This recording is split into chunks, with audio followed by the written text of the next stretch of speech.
Now, another type of molecule that you can see that is still just a single bonded hydrocarbon is called a cycloalkane. Cycloalkanes are any cyclic alkanes, meaning any alkane in a ring form. Generally, these have a formula of CN, where N is some number, and H2N. N has to be greater than 2, and that's just because we can't have a ring made out of 2 carbons. The smallest ring you can have, of course, is 3 carbons.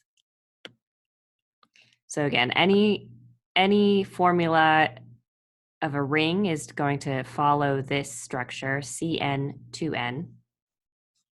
And again, this is found in a wide variety of organic compounds. You can have cyclopropane, cyclic version of propane, that's 3 carbons, cyclopentane, cyclohexane, cyclodecane even.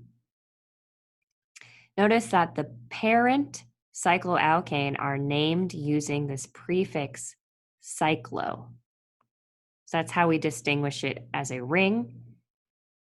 So again, propane would look like this. This is just 3 carbons, whereas cyclopropane distinguishes that it is still 3 carbons, but they are in a ring.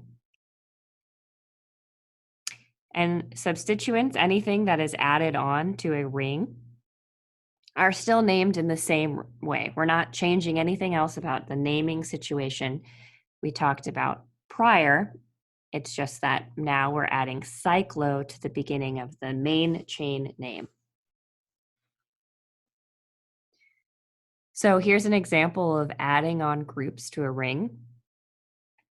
Just like in alkanes, we number the cycloalkane so that the substituents, the side groups, at the first point of difference gets the lowest number. So here is an example where we have a cyclic compound